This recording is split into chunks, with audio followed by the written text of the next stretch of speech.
Greetings and good day salutations. I want to welcome everybody to the fourth episode of Be the Voice, Be the Change Town Hall meetings. These things have been so educational for myself. I hope everybody else feels the same way. And for the last town hall today, we have a luxurious panel of guests. We have a couple of reoccurring guests and we have a couple of new guests. So if we could get some of our previous guests to go ahead and introduce themselves, starting with you, D. Hey, how everybody doing today? My name is D. Smith, sitting here on the panel representing One Body ENT and 719 Nightlife. Holla.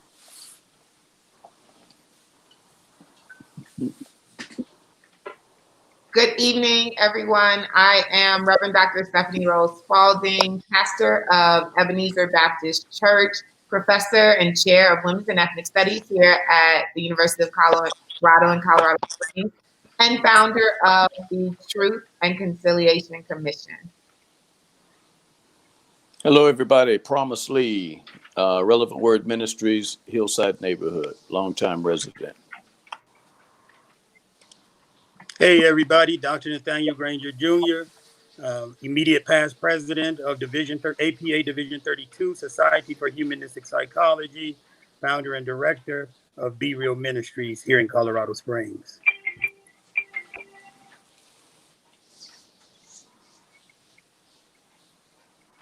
Any of the Joaquin, Shirley? Yep. Oh, sure. Go ahead. I'll jump in. I'm Joaquin Mobley. I'm the Vice President of Community Works. I'm also a serial social entrepreneur, as well as trying to get established activist within our community. I am Shirley Martinez, and I am retired Army, JAG, and I worked for Colorado Springs Utilities for 19 and a half years. I just left them like a week ago. And I've been with the Pikes Peak Diversity Council for 15 years now. Used to be the Diversity Forum. And, looking to branch out as a consultant, doing the work of community activism. And I've been leading the MLK March for the past 5 years and have been with the program for the All People's Breakfast for 15.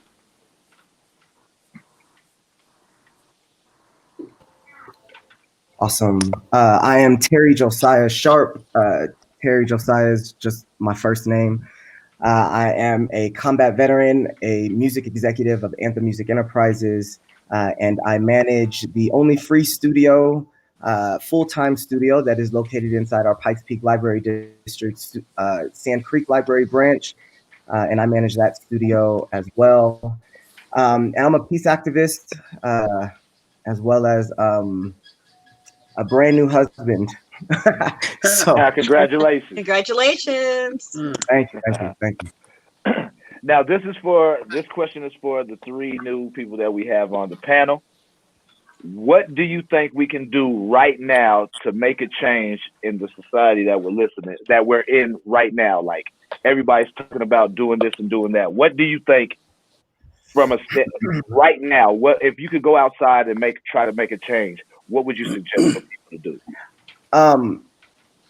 So I think that with where everything is, I think one of the most important pieces is that remembering how to communicate with one another.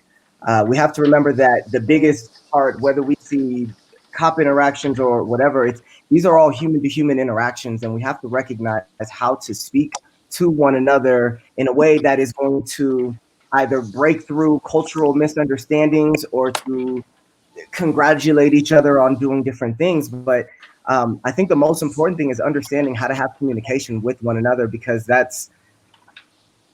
we have this huge discrepancy. People say Black Lives Matter, and then there's an automatic counter to that because Black Lives Matter has this political left implication. So anybody that's on the right immediately wants to counter it because they can't stand behind that statement because it's associated with a certain political party.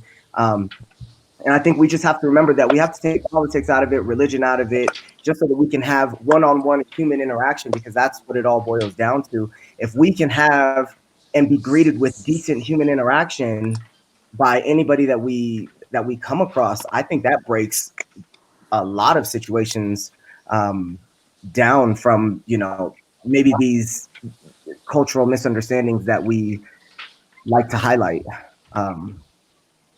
I think that's just off top one, is just understanding how to have better communication with one another. And just again, if you guys see me looking down and typing in my phone, I'm taking notes. I'm just taking notes. I just got good answer though. Good answer. I'll go next. This is Shirley. So I've lived in this community for a pretty long time. I actually live in Fountain, and but I've worked in the city for all these years, almost 20 years. So I kind of know what happens and how things have ebbed and flowed through the community. And Dr. Spalding, you will remember back in 2005, we were told we would never move Fannie Mae Duncan's vision of everybody welcome no more than what we did. And we kept persevering. We kept, you know, pushing and putting things out there and not letting them put us on a shelf or disregard us, because each time we were told, you're not going to be able to do this, nobody's going to be able to accept this. And now we have a statue of Fannie Mae Duncan. And I think, from my perspective, working in this community, knowing what I've had to go through to push things through, to move things through, it's going to have to be about our allies. And Stephanie, that article that you put out today from Colorline said it exactly. I found that from 2005 to 2007, I had to get my allies to be more than just an ally. I had to get them to understand, I need you to walk where I'm walking too, so that you understand. And one of the things that the Colorado Springs Diversity Council is doing is, we feel that we've got, like I said, Black Lives Matter, and we've got so many things going on.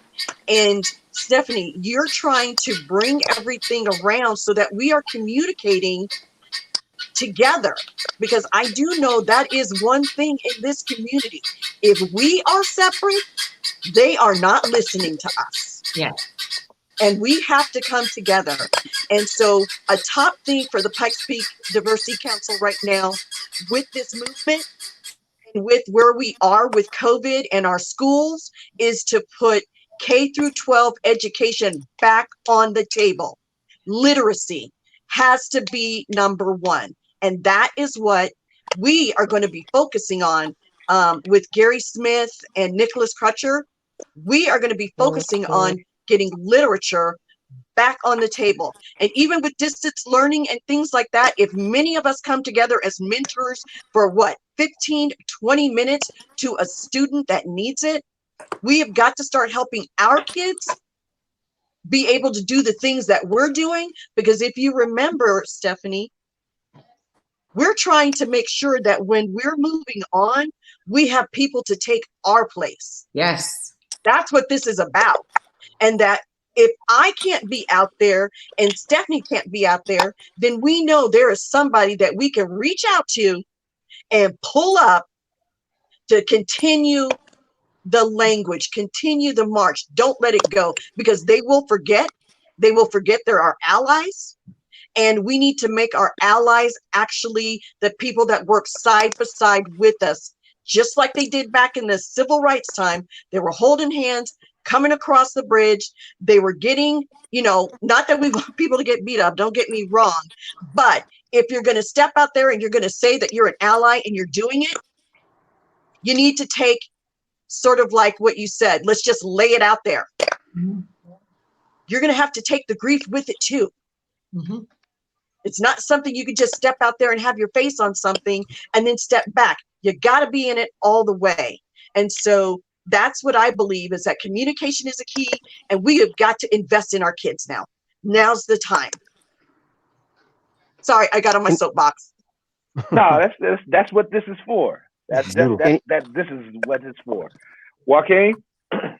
All right, y'all. So bear with me for about 3 minutes. I have outlined a 5-step plan that I have created, and I've been working in conjunction with the Black Chamber of Commerce, my organization, as well as Dr. Spalding. It's an offshoot of, if anybody's familiar with Dr. Claude Anderson. The 5-step plan. The first step I would like to establish is economics. The reason why I want to establish that, because if we push more social entrepreneurs within our community with the give back model in there, that money we can allocate towards putting towards the next step. Um, and while I'm talking about economics, what we need to do as far as getting Black businesses involved in our community and activism, we need to push the narrative that Black owned is not Black only, right? So all of our sympathizers, our allies, um, anybody who cares about what we're going through, they need to come patronize our stores, our barbershops. They need to watch you guys' social media platforms. Now, with a percentage of that money, right, the next step is politics. The way we engage in politics by using that money from economics is we simply just pay for a lobbyist or an advocacy group. That advocacy group is what's going to be able to go in there and bargain. They can go in there with our bargaining chips, so to speak. They can go in there and speak on our behalf of our issue. They can talk things into existence when they're talking to other state representatives, senators, all these other individuals that have a say so or an influence in what's going on in our community. After that, after we establish that advocacy group um, and or the lobbyist, the next step is the judicial. So the judicial part comes in which I'm a strong advocate of, restorative justice. I have facilitated several restorative justice programs within our community. They work wonderfully. If you guys are not familiar with it, definitely look into it. Restorative justice is something, believe it or not, that it was established in Africa. In Africa, when an individual used to do wrong against the community, instead of shaming them and locking them up, they would bring them to the town square and remind them of how great he is and the lineage that he comes from. And it would push him into moving in a different direction, a more positive direction. So that's the third step. That's judicial, right? So restorative justice. Your fourth step that we need to start pushing, we need to start going towards focusing on controlling our narrative. That's where you, K Chiba, you come into play. That's where Terry Josiah, that's where DeAndre comes in. You guys got to start pushing all these businesses that are out here trying to do something positive and give back. And you guys got to really be mindful and cognizant of the information that you guys are providing. Um, because believe it or not, you guys are a huge influence, if not probably the most influential within our city. And you have the ear of the sympathizers and allies. The fifth step, and I know it's going to be controversial with Mrs. Martinez, it's education. Now, the reason why we move with the last and final step is education.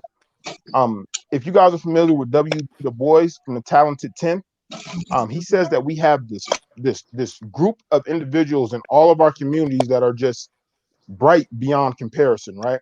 But what we've been doing, since we don't have a place to hire them, we've been sending them outside of our community, and they're not returning, Mm-hmm. and rightfully so, because we don't have the economic foundation to pay them.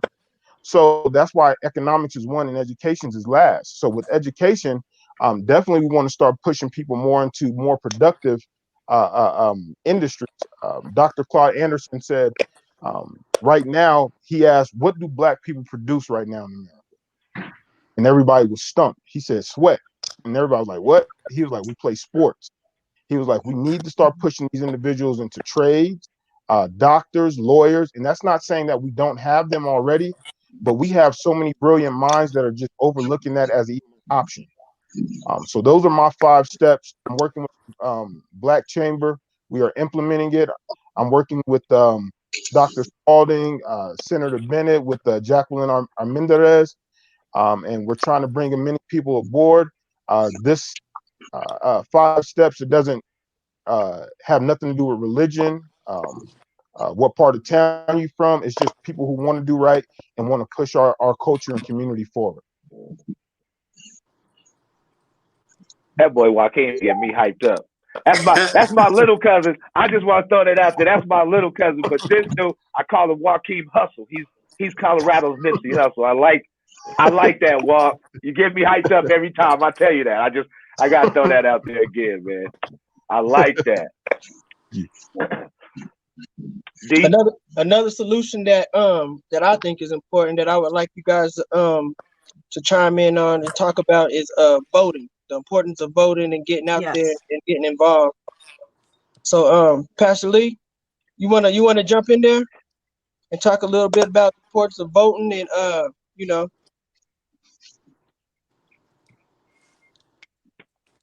Your mic's muted. Can you hear me now? Yes, sir. Yes, sir. Excuse me. Before the voting, and I think you already hit on that, D. I just want to go back to what the other three panelists said. I think it's, and I agree, but I certainly think it's important for us to look beyond just the veneer and just the cosmetics and beyond just the surface. I think that our issues, our problems, our condition is not only deep rooted, it's subterranean deep rooted. I mean, it goes way, way back, pre-slavery, pre-colonization, all of that. So, I mean, for us to say, and I appreciate the statute comment, Fannie Mae Duncan, but yeah, we have a statute, but everyone's still not welcome. Right. And so we have to make sure that we don't get pacified and appeased by certain gestures from dominant society and, those other folks. The other thing about communication, I certainly agree with that. Communication, that's really, really important. And I think a basic grassroots way we start enhancing communication is that when we pass each other on the street, we speak to each other. I don't know about you all, and maybe it's just me, but I pass by our people and people turn their head like they don't want to be noticed or they don't want to engage. And so that's the first part. And outsiders are looking in on this kind of stuff. So, that's the thing too. And again, that's psychological. And then when we talk about change, I think the responses that we just heard are valid, but in some cases, knee-jerk reactions based on the experience of our homogeneous groups. And so we've got to go beyond and outside of our homogeneous groups. Look at some other models. I appreciate what Joaquin said there. Going back to looking at some African models, but the education piece. We've got to begin to redefine almost everything that we have digested from people. Education to me is when we take whatever we've learned and reinvest it back into the community. That's a good education. Just getting a PhD or some alphabets or this, that, and other, that doesn't necessarily mean you have a good education if you don't take and reinvest it back into the community or your people from whence you came. And then just the other thing real quick, going back to these knee-jerk reactions, we need a plan. When you ask the question about what would you do to initiate some change, we need to first understand what change we need, and we need to prioritize that change. Years ago, the Urban League, when they were strong, they would always create a black agenda, 5-year, 10-year black agenda. We need to sit down, galvanize all the talent that we have, all the people, all the voices, and create an agenda. And that's part of our issue is that we move forward without an agenda and we move forward without a plan. And that's also part of our divisiveness. I mean, that's what keeps us divided. So I just wanted to share that. If you all don't mind, I would love to jump into this conversation as well. Oh, please do. And address a number of things that have been said. So I recognize that there's a part of me that is always going to come back to this. And this is part of what Pastor Lee is speaking to. There's a deep spiritual brokenness And I hear the rejection of religion, and that's fine. Like, I'm not talking about man-made institution, but there's a brokenness of spirit, particularly with Black people in this country, that when we talk about change, when we talk about what we desire, that if you don't know yourself first, you can't really move and function in a way that is going to manifest what your purpose and your glory is on this planet. And there's some deep-seated, and Dr. Granger can, if he chooses to speak to this or what have you later, but there's so much brokenness in us that we can't recognize always what needs to be changed because we have not recognized who we need to be first. And so that's part of work that needs to be done in our community. Additionally, when I think about immediate steps and creating an agenda with a level of concreteness, we need to be immediately moving money, moving money and resources in Black community, right? If we asked each other right now, very few of us, and I would say maybe he is, better than most of us, very few of us can articulate whether or not we spend 30% of our income with Black folks. Like, our money does not circulate with Black people in our community.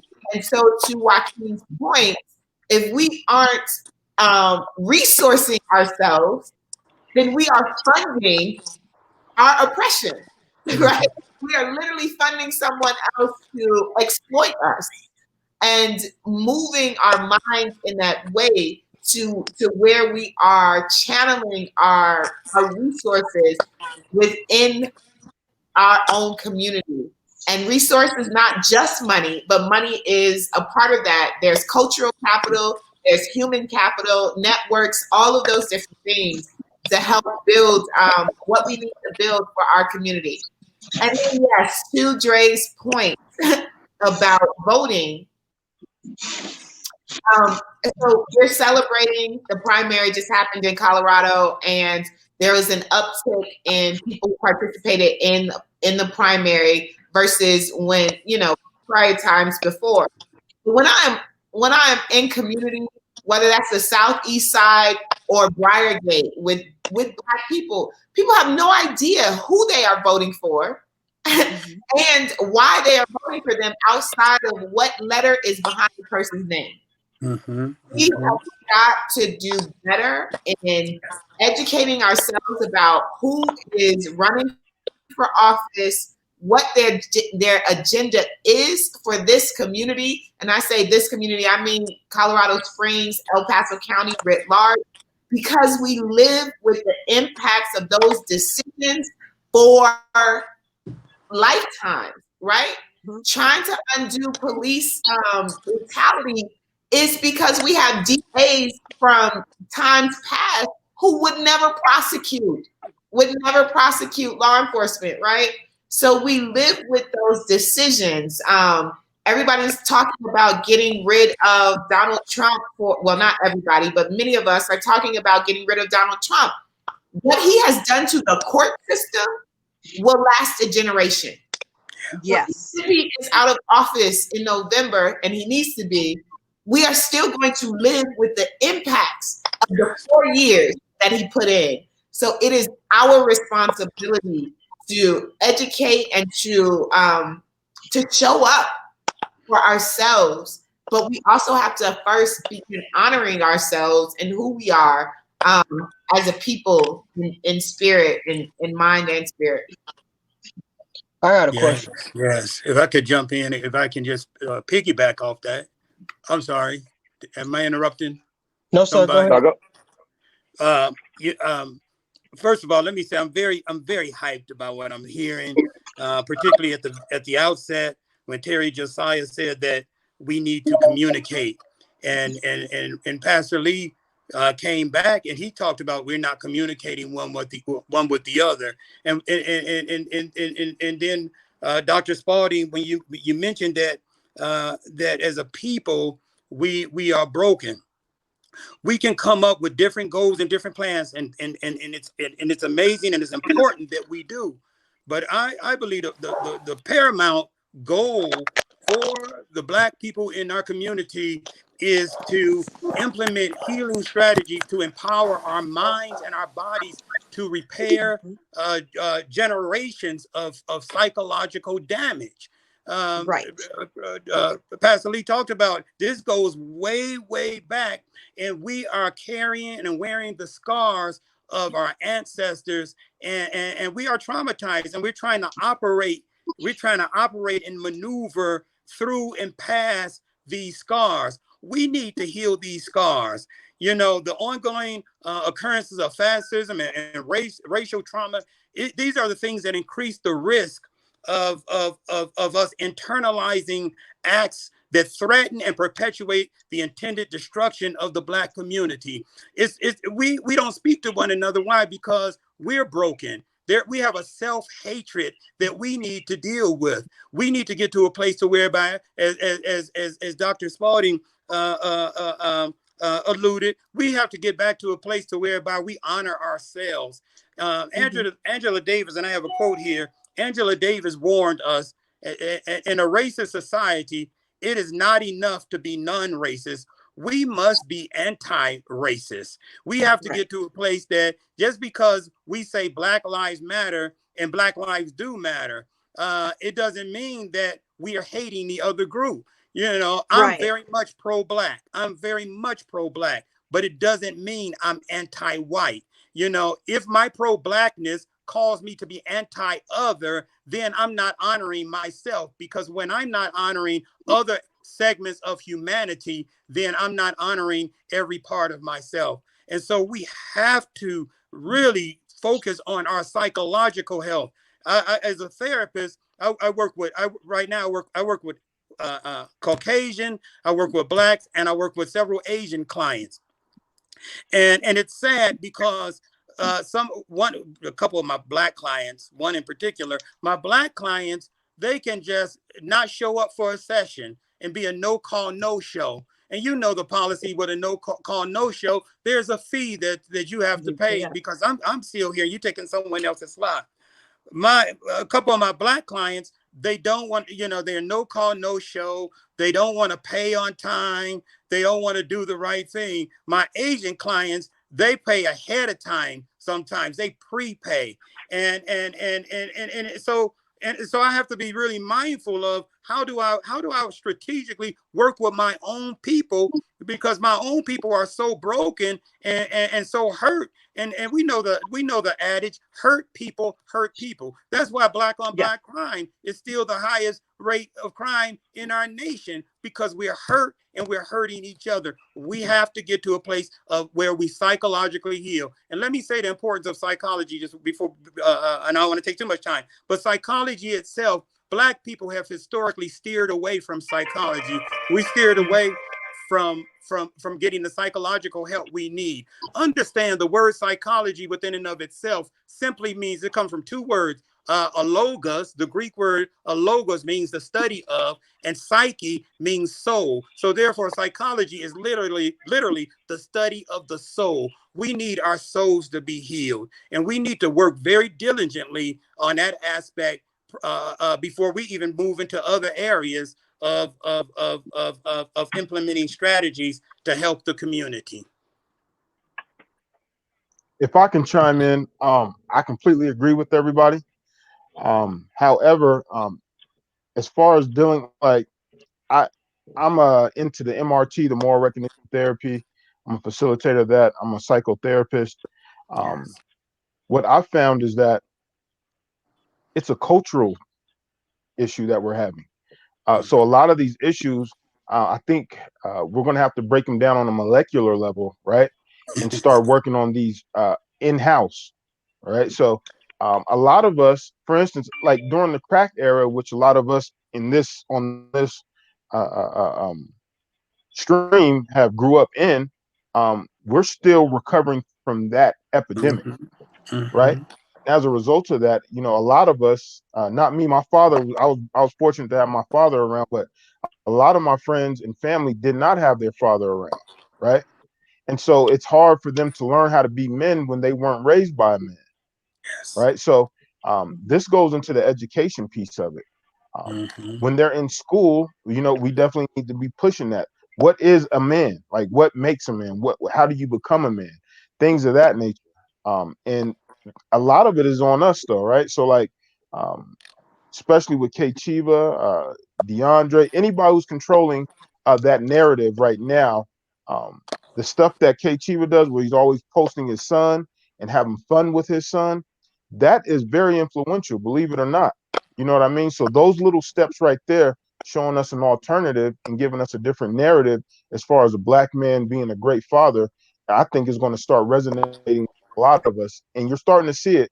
I own a couple of barbershops, and I think Dr. Nathaniel, you came to one of them, Mm-hmm. and I'm starting to see the pride being back in being a parent. Um, so I think all these things we're talking about, they're in motion, but collectively, I think we just need to amplify it. Yes. Yes. Yeah, this is Shirley. I actually agree with everything that you guys are saying, and being that I've been in city government here for almost 20 years, I can tell you, and Stephanie can tell you too, it's really hard to get something moving in this community. And it will take all of us to be able to do something like this.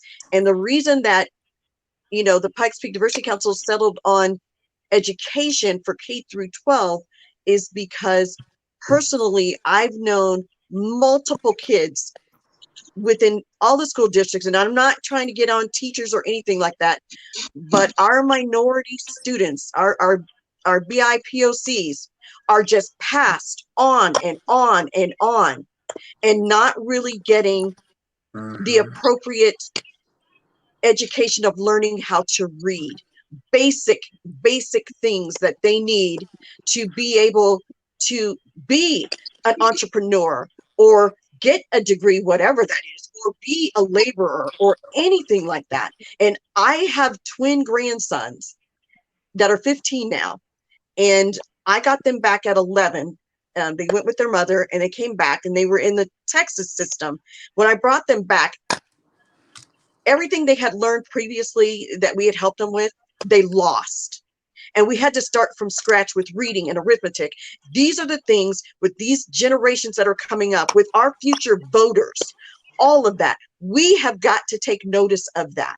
That is why this is so important, because I can go to schools and I can ask kids about what they want to do. And those that do have the mentors and the people that are helping them, they are looking at succeeding. They are looking to do things, but there's a lot of kids, there's a lot of teenagers, and there's a lot of our young people that are left behind. And these are the ones we need to help us move any agenda that we have moving forward. And yes, we're broken. Oh, we absolutely are broken. And we have to figure out a way how we're going to come together with the Black Chamber, with all the different groups, and that we are sitting down and we're talking about what we can do as a collective group. Because if we don't do that, I've worked for the city for years. They will not listen to us, and neither will anybody else. I'm just being frank. I think I think that's why we I, need to push equity over equality. right. Thank you. Go ahead, Terry Dosai. No, I was just saying that part of that brokenness. I mean, it's kind of hard because it is deep rooted, right? So how do we establish a way of, okay, it's great, we want to get these kids to read, but then they start reading and then they get into this society where it is an extremely toxic masculine society. I grew up in a world where my entire mindset was I need to have my woman under my thumb. And when I say jump, she says how high, and that type of mentality where we're not treating our women as equals. We're treating them as less than, as almost as if they're our property. And what we say they need to do, and they need to do it when we say do it and not question. And so it's it's hard because these things are deep rooted, you know, and so when we have these deep rooted issues, what changes can we make, or what conversations do we need to have to start shifting the overall narrative amongst our society, amongst our community, so that it's affected inside the homes? Because if we have this Yes. conversation just kind of at the top here on this town hall, you know, kind of live thing, there are still, you know, kids dealing with abuse inside the house, you know, Yes. and their escape is school. So they go to school and then they're getting told that they're ignorant or they're dumb because they can't read. And so now, instead of being able to have love at home, now they're just trying to find love at school, and then they take the love that's shown in the media and they try and use that, but it's a contorted version of love. We all know that. And they try to use that and implement it, and then just the cycle continues. So we have to figure out, just have to really figure out how to have conversations that are not just going to impact, like, you know, kind of the upper echelon of Black people that are able to get together in our community, but like the actual homes that our young Black kids, our brown kids, that they actually live in. How can we teach them about healthy relationships and understanding how to have boundaries, how to establish trust? And not just that, but how can we get our allies who we want to be accomplices, how can we get them to be in that same bubble as that? How can we get all of us to understand just the relationship in general? Because that's where, when I say communication, it's because our relationships are broken. If we look at the news every night and we see Black on Black crime, all we as Black and brown community, all we're going to do is be scared of other Black people, other brown people, because that's all we're taught. That's all we're indoctrinated with. So and now reverse that. If we only see white on white crime, mass shootings, what are they called? Serial killers, things like that, right? If we just see that every day on the nightly news and that's criminalized, then white people and Black people, everybody is going to be scared of the person that looks like that or the people that fit that description. So we're in a very big cancel culture right now, and it's like, well, what do we need to cancel the media? Because if the media is portraying these certain types of relationships and these certain types of images of Black and brown people, how do we counter that? Because those are the things that are indoctrinating our young minds and the young kids that are growing up hating themselves because they're Black. Yeah. So I think this conversation, and so I don't believe in luck or even really serendipity, but I think that it is divine that the specific people who Chiba and Dre have gathered for this call are on this call, right?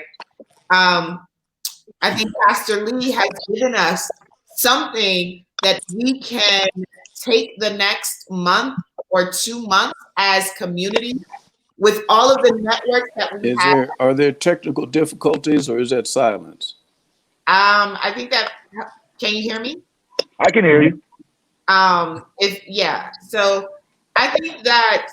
I was asking, is that technical difficulties or is that silence, or is somebody speaking? Dr. Rose is speaking. I'm talking. Oh, okay, sorry. I couldn't hear. Okay. I think that we can take the next 5 to 8 weeks and actually establish a Black agenda for Colorado Springs, and to map it out. And I think that Joaquin has given us 5 pillars of what that agenda looks like. And we can add 6 with Dr. Granger if we're thinking about the spirit and the healing of soul. Like, we can add a 6th pillar, and thinking about what are practical steps if we commit for the next year, just to see what the shift is in our community. If we commit for the next year in part of this agenda to 30% of our expenditures being recycled in money with Black people, Black businesses, like being intentional that we are going to do this. When you ask about how do we counter media narratives, there are so many, and Dr. Shirley knows this, there are so many Black authors who are writing and they are writing narratives to counter what our kids are getting in school. And we know that D11 and D20 are going to have to do something different because of COVID next year. What does it look like for community to step in the gap for parents who are going to have to figure out how do we do this hybrid or remote learning for our kids? There are enough books by Black writers on entrepreneurship and financial literacy, on history, on culture, that we can create a supplemental plan for families that are going to be wrestling with this next academic year that is going to hurt a number of our kids. There's no one in this city that I know that has a better grassroots on the ground network than DeAndre, right? Like one body on the That ground was nice. network. I think that we have the genius to do what we want to do and to engage ourselves sitting right here on this call. Mhm. Well, I Just appreciate real that. quick, yeah, D is an incredible networker. First, I definitely had to add to that. But basically, what you're saying is through this, we're able to put this Black agenda together, or the community of people of color agenda, and we use the 5 pillars as kind of like the foundation to really start implementing this. We get the database of Black authors that have all of this new literature, new to us literature, or new to our kids type of literature, database of all the Black businesses that are out here that we can spend with. That's basically what you're talking about, right? I just want to make sure. Absolutely. Awesome. I think that part of this as well, and maybe it could be, is starting to understand our identity, because just as a Black people, as a Black community or people of color community, it's hard to, there's like these very stereotypical lanes that they want to put Black people in. If you're not one thing, then you need to be this other thing. And like we are just absolutely so much more than that. And I think that maybe there's some lane that we need to have a better understanding of our identity and our roots. And I mean, if we look at where the Africans that were stolen and brought to America, where they came from in West Africa, that was kind of like tribe of Judah. And if anybody believes in the Bible, Judah was the strongest tribe. And not to say that we are Judeans, but if there aren't Judeans out there in this world, how come we can't have? I think that maybe it might be smart to start looking at that. We can't trace our roots and look back at our history to see where we come from, but we do understand that our strength is in our culture. Our culture is implemented everywhere across the world right now, literally globally. Black African American culture is global. And because of that, we recognize that our strength can be in our economics and in the money that we spend. We just don't really spend it amongst ourselves. So if we recognize and identify ourselves as who we are, and maybe through roots we are the tribe of Judah. I mean, I'm not exactly sure, but I feel like that because the tribe of Judah was the strongest tribe. And I feel like we have that influence on the globe, and the tribe of Judah had influence all over the world back then. And so who's not to say that they weren't the tribe that got taken and we're the descendants of that. But just being able to find or have a discussion about our identity so that we can recognize who we are internally, because once we realize that starts with the healing, or that's where the healing starts, is understanding our own self, our own sense of self. And if we recognize that we are the tribe of Judah or somebody amazing, and we get all of these young Black and brown people of color kids recognizing how amazing they are, then they're not going to be subjected to the hate that's thrown at them just because of the color of their skin. Sound like a lot of good solutions right there. Hey, so real quick, what we were trying to do with the Black Chamber, bring everybody in on that whole process, as far as those 5 steps. what we wanted to establish is a group pretty much spearhead each of those 5 steps. The Black Chamber would spearhead the obviously the economic portion of it. We wanted Dr. Spalding to spearhead the political part of it, and then we wanted I forgot the individual's name. We wanted to spearhead for the judicial. I can't think of it off the top of my head.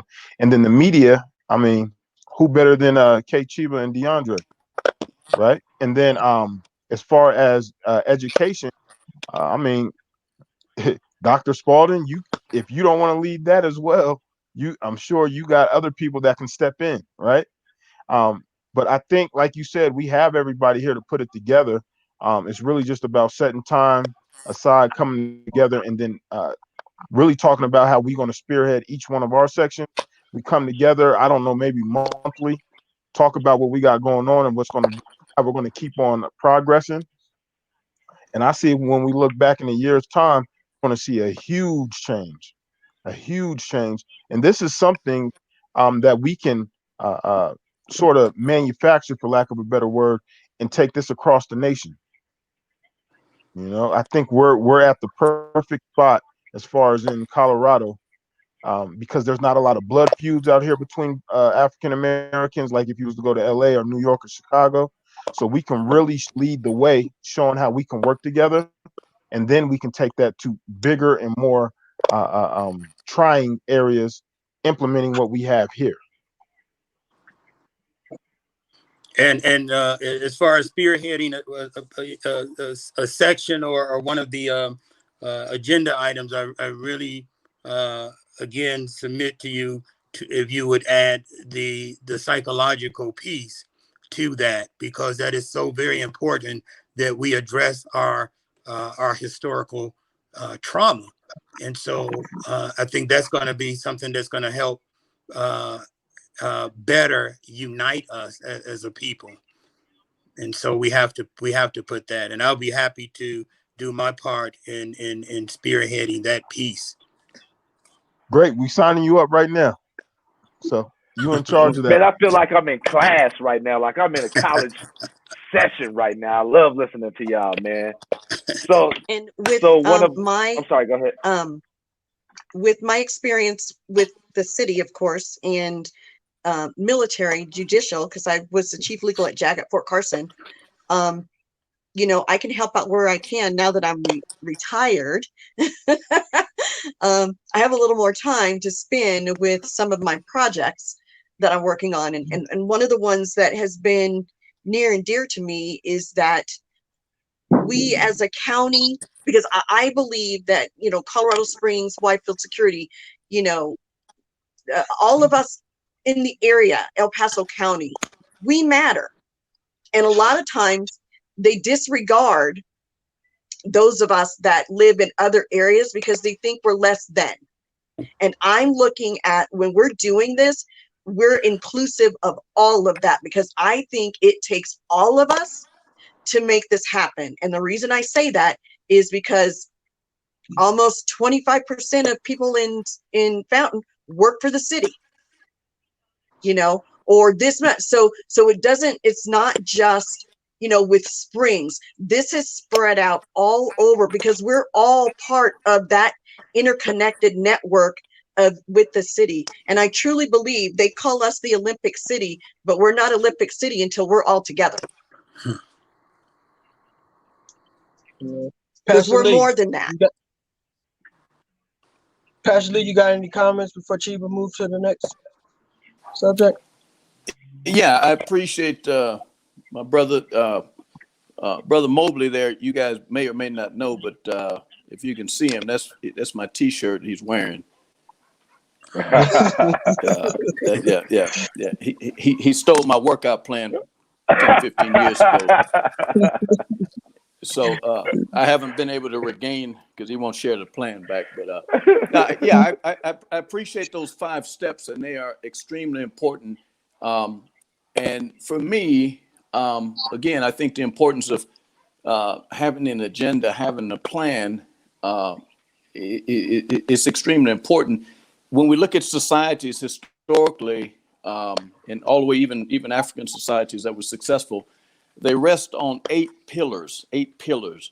And so these 5 steps are certainly important, but we can only go so far if we don't incorporate some of those other pillars that actually make and sustain a healthy, successful, thriving community or nation. And I think we need to be thinking even broader, thinking about creating a nation within this nation, regardless of how that looks like, what that looks like ethnically or based on hue and ethnicity, etc. But and then something we can do, I think, in the immediate. I appreciate the comment about the post with your son there. I was just thinking, all of us can. I'm going to do it. I have 16 grandchildren, so I'm gonna start just posting my grandchildren.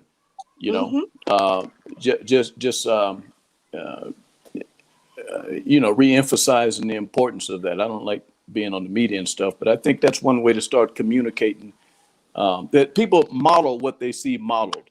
You can't model what you haven't seen modeled. So that's one way to do that in the immediate. So that's all I wanted to say. The thing about that, how I post about my kids all the time, is one thing: I've never met my father throughout my whole life. He's called me a few times. He hyped me up about some things in high school and stuff. Never met him.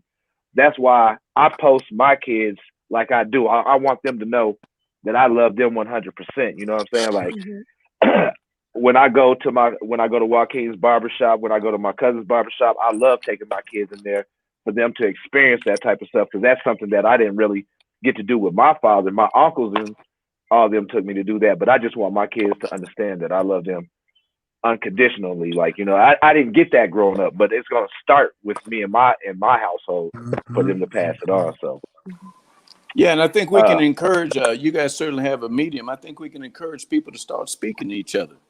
Yes. I mean, Yes. golly, I don't know if it's just me, but when we pass each other, let's acknowledge one another, even if it's a nod. In the old days, it was like that. Everybody acknowledged each other. Yeah. That's how it is down south. We've crazy. got to get back to that. I got a neighbor.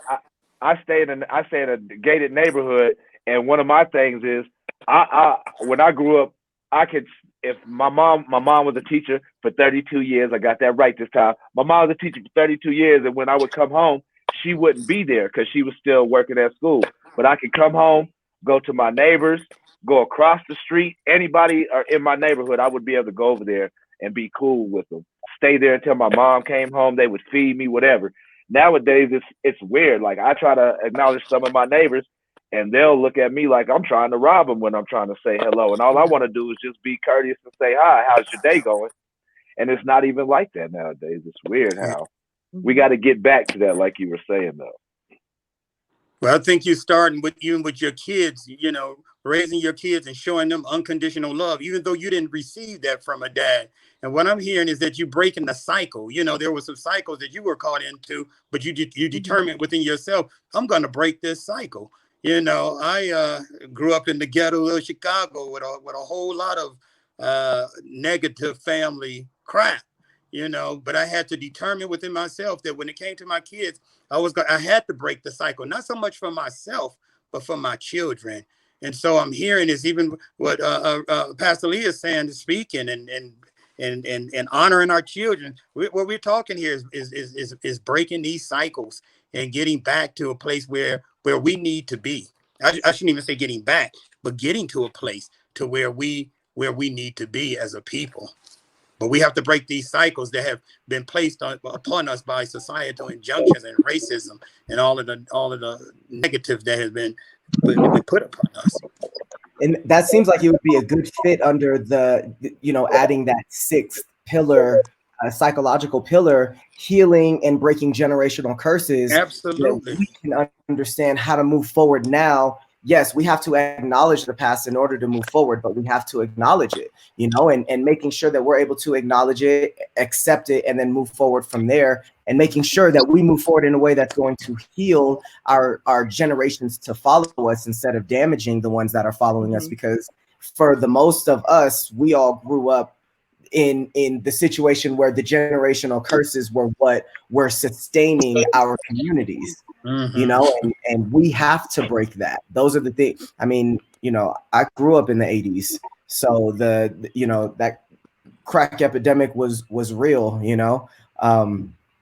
My yeah, everybody has stories of how we grew up, you know what I mean? Like everybody, we all understand because we grew up in this very broken society, and it really is up to us to continue fixing it. So I'm excited for this plan and being able to implement something and seeing how it'll shape over the next year, and then seeing how we're able to get it into homes. Like, I don't know, it's beautiful. Just thank you all for allowing me to be a part of the conversation. I'm glad you're here, man. I'm glad all of you are here. So our topics today was solutions and resources. It sounds to me like we've just talked about a bunch of great solutions. And everybody in this panel right now is a great resource as well. Can you tell the people how they can get a hold of you, what you're doing to help push the agenda a little bit? Because everybody is doing something themselves collectively. You know what I mean? Well, I am online on all platforms. Website is drstephanierose.com. So thank my parents for spelling Stephanie Stephany, just like you did. But yes, you can find me on Facebook at Dr. Stephanie Rose, on Twitter as well. And then I'm also doing the work of the Truth and Conciliation Commission. So when we talk about this deep-seated subterranean history that has broken so many of us, that's unearthing that brokenness and that history. So truthandconciliation.org.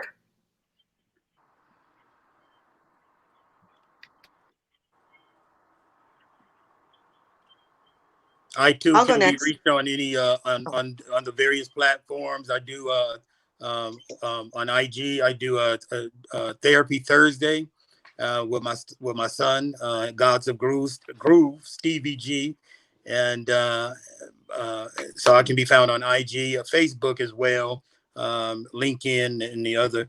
I'm pretty much out there. Also, too, um, I want to get my email address is N8, so it's Dr. Nate Granger at gmail.com.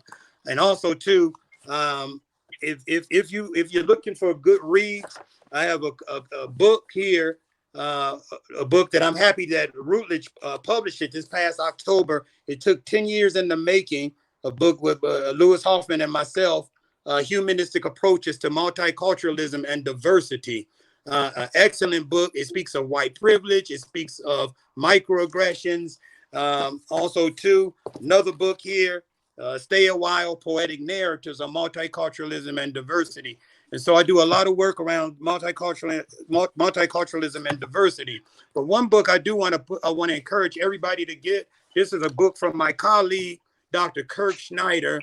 It's called The Polarized Mind: Why it is killing us and what can we do about it. And it is because of this polarization of our thinking. We think in terms of black, white, and right, wrong, all of these polarized ways of thinking. There's nothing in the middle. And so we operate on this mindset of being outliers, on an outlier way of thinking, when actually we need to kind of, as a people, we need to kind of come back into the middle and kind of come together. And so I'm reachable. I even give you guys my phone number. I'm really serious about this. I hope after this meeting we don't chime off and then we don't hear from each other till the next meeting. Let's get in touch. Let's get this thing going. Everybody should have everybody's contact information. Chief, if you could just get that out to us, man, I'd greatly appreciate it. Sure will do. What's your IG tag? I just tried to find you on Instagram, just as you was talking to. It is Dr. DRN the number 8 Granger. See if that come up. And I always forget my IG tag because my son set that up for me. And so what's your I'll ask you in a few minutes. I think I got you right here. What's your profile picture look like? It is a picture of me. Oh well, nope, that ain't you. That I'll ain't have to me. get it from you. No, I have to get it from you in a few seconds. All right, all right. All right, go ahead. Anybody else? This is Shirley, and I'm on Facebook and Instagram, but I think I have to change my Instagram name, and on LinkedIn. If you're wanting questions of Pikes Peak Diversity Council, you can go out to info dot ppdiversitycouncilinc.org, or you can just go out to the website www.ppdiversitycouncilinc.org. And I don't know. I'm just starting my business, so I'm really just starting a lot of stuff now. And I have been doing, like I said, the rally in March, and I've been working with Dr. Granger for many years on our MLK. And we do have coming up August 28th a rally that we're going to be doing at Acacia Park for the March on Washington. And one of the main things we're going to be talking about is the I Have a Dream speech, and then what our youth are looking at from their perspective of I Have a Dream. And we also want to speak on voting and the census, because they're really, really important this year for any of us that are looking to get funding, like Stephanie said, into our school systems and our communities. These are really, really important things for us to be focusing on for that particular time frame. It's just to keep that information out, because everybody needs to be out there voting, and we want our young people to understand, which I will say, and Stephanie, tell me if I'm wrong, but 10 years ago, we used to have all kinds of town hall on all this stuff to everybody, and we've had nothing. Absolutely. We definitely need to step the game back up. Okay. Pastor Lee Mobley. You're muted. Pastor Lee talking. You're muted. Oh, there you go. Joaquin talking? Oh, go ahead. Okay. Relevantword.org. You can reach me there. And the thing, we've got a lot going on, but one of the things I think that this group may be most beneficial in assisting with in building our community, we've got a program called CETO, stands for Southeast Access to Opportunity. It's a mentoring program for young males. We're in 3 elementary schools, Wildflower, Bricker, and 2 elementary schools, and Panorama. So we're looking for mentors that can commit some time, a minimum of 4 hours a week. So that would be us. I'm in too. I'm in. I would. Okay, so don't. All right. I'm gonna reach out to you. He said, "No, don't play." I was a lunch lady. I went back to work at Panorama to be a lunch lady just to show the kids that I can work in radio. And I was. That's what they were. I was the lunch lady. But okay. I think we're looking for different type of mentoring, though. I'm just saying. I just went back to show the kids that I work in radio, and it's nothing that is. I'm not too cool to come back and serve lunch and to give these kids a good somebody to look up to. I work in the radio. I'm still serving these apple slices and pizza slices today. You know what I'm saying? So I'm all with you. Right. I'll be in touch. Tell them about that studio. So yeah, there's a few things that I'm doing as well. Obviously, I don't know, D, if you were talking to me about the studio or Joaquin, because he just got a studio too in his new place. So I am currently on the Pikes Peak Library Diversity, Equity, and Inclusion Board to try and get them to understand or even just have a better narrative on what the library itself is doing for the community. As outside of that, as the executive of Anthem Music Enterprises through Anthem, because of everything that happened, we wanted to make sure that we, kind of put out a voice as well. So one of our executive producer is a 19-year-old Jewish kid who for the most part, has lived a pretty privileged life. But he's just not ignorant to the reality of where we are. And so, if you all know the term a Karen, right, in today's society, it's a brand new term. I don't know, probably started sometime last year or something. But it refers, if you're unfamiliar, it just refers to, like an older white lady who is just showing off her privilege. And so we kind of took that and based on his own personal story with his mom, he's 19 years old, or he just turned 20, but we created a 3-song EP, which is just, 3-song album that we released called The Son of Karen. And all 3 songs really talk about being the son of white America while recognizing the realities of America in general. And he has people of color on there as features to show that there's a united front with what he's saying, and it's really special. It's literally in a few different publications already. So maybe we can connect with you outside of this Chiba to see how he can kind of share his message at 96.1, and if it's an acceptable or appropriate message for the radio. But so we're doing that, and then my wife and I also kind of speak on. I spoke a little bit about relationships. So my wife and I speak on healthy relationships and having a better understanding of how to implement them inside the homes. She has a nonprofit organization called Break the Silence Against Domestic Violence, and that it's been going for just about 9 years now. It's doing some really incredible things, very notable amongst the relationship demographic. But that's another resource that we could use outside of just, during COVID, a lot of people felt like they were okay because they were safe at home, but domestic violence skyrocketed. And domestic violence doesn't care if you're white or black. So that's something that we all have to deal with. We all have to face, and something that we all have to move past as well, or move forward from. But understanding how domestic violence has impacted relationships also allowed me to understand how racism kind of interacts with relationships as well. And so we are here as a resource, Break the Silence Against Domestic Violence, to stand with the Black and brown community, the people of color, to stand together in unity. And if people need us as a resource, we're here, and we're definitely here in the community so that we can educate schools, elementary schools, middle schools, high schools. We've done tours to educate community forums, universities and such. So we're just here as a resource. Word. Brother Joaquin. Wow. All right, I got a lot, so I'm gonna try to sum it up for y'all.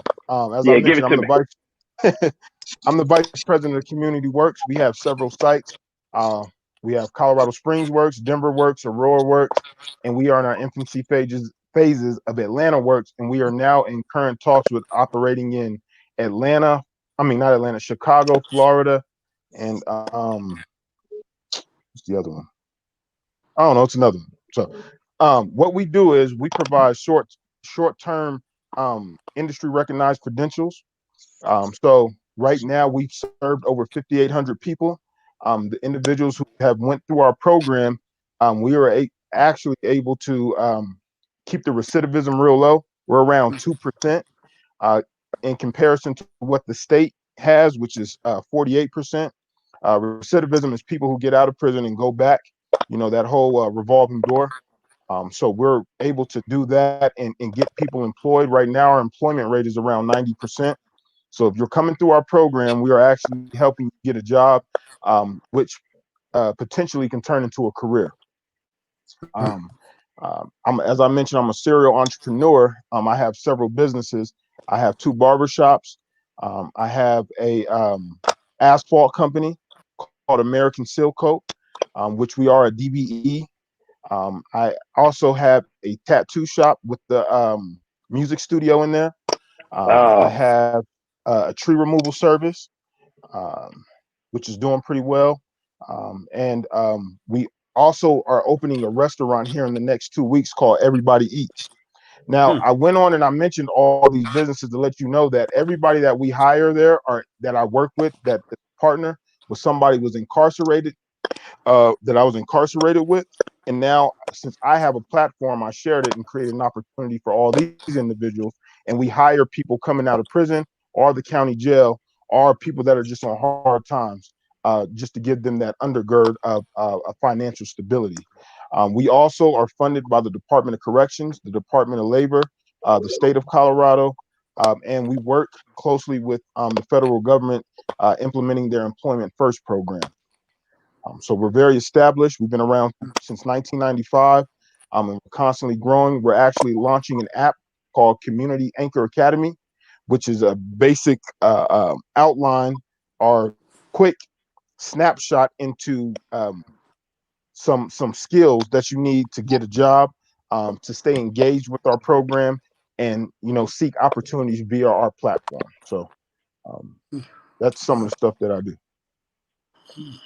Solutions and resources. We got them all on this panel today, boy. And that's my little big cousin right there. That's my little big cousin right there. I call him little big because he diesel now. You know what I mean? And to piggyback off of what Miss Shirley was saying earlier about voting and things like that. So this is the last town hall that we're going to get you guys together to talk about this subject. Our next phase is to get everybody educated on voting, where we can get everybody voted at. I mean, where everybody can go to their designated voting sites, get everybody just educated on how to vote. Some people that get out of jail or prison think they can't vote. We're going to educate everybody on all of that. So after this town hall today, I'm gonna stay in contact with everybody, and we're gonna try to get a hold of you guys to help out with this next thing, to get everybody registered to vote in the Springs, and that's gonna be our next phase of these town hall meetings. And I just want to say thank you so very much for everybody being here today for this last one. This had to set it off. I mean, this was a great last one for real. Oh, D, you want to? You are a resource too, D. I'm sorry. All right. Oh yeah. Well, One Body ENT has added another installment to the families called K-Land Community Cares. K-Land Community Cares will be focusing on the community outreach part of what we do. We do a lot of entertainment programs, Black History programs, and all that type of stuff. And in fact, we got with Dr. Rose, we got the backpack giveaway that's coming up in August, but we're not sure about the backpack because we need to find out exactly what's going to happen with the school. So we may be giving out, what do they call it, Chrome pads or whatever. We're going to be doing something. And hey D, we gonna get in with y'all on that. Radio station, we gonna get in with y'all on that for sure. Yeah, we ready for that. And then also, Dr. Rose, everything that we got for the rest of the year, we've been doing with Dr. Rose and her church. And we got the Thanksgiving giveaway, and we also do the Christmas giveaway, baskets, whatever. We give out turkeys and food and all that good stuff or whatever. So, but in November, we will be starting back getting ready for next year for the Black History program. So we will be doing auditions and stuff for the Black History program. So if you guys have any questions, you guys can leave a comment on this video. Get them, D, get them. And you can reach out to us at onebody2013@gmail.com. Word up. I appreciate you, D. After this too, we need to get everybody that was in the town hall. We need to get everybody's numbers so we can all stay connected and get these pillars and everything going. The Black agenda, get this stuff moving for the next year, so we just don't let this slip away from us. You know what I mean? Once again, I want to thank everybody for being here for the fourth town hall. This is the way to set it off. Make sure you comment below, share, and I'm gonna get a hold of you guys in a little bit for this. I don't want to say rock the boat type thing, but we're gonna beat this boat up here around the corner. All right. So I appreciate everybody being here today. Thank you for chiming in. All right. Bye. Peace.